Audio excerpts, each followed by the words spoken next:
এবার আমাদের সর্বশেষ দায়িত্ব পালনের পালা, নির্বাচন অনুষ্ঠান।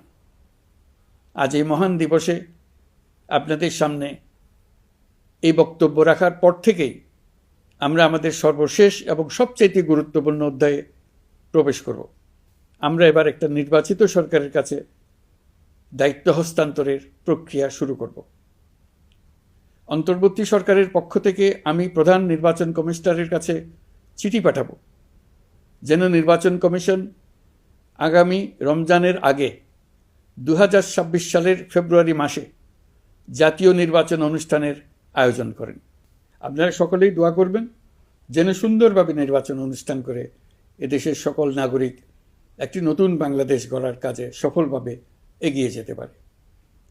আমরা সরকারের পক্ষ থেকে এই নির্বাচন যাতে সুষ্ঠু, শান্তিপূর্ণ এবং উৎসবমুখরভাবে সম্পন্ন করা যায় সেই জন্য সকল প্রকার সাহায্য সহযোগিতা প্রদান করব।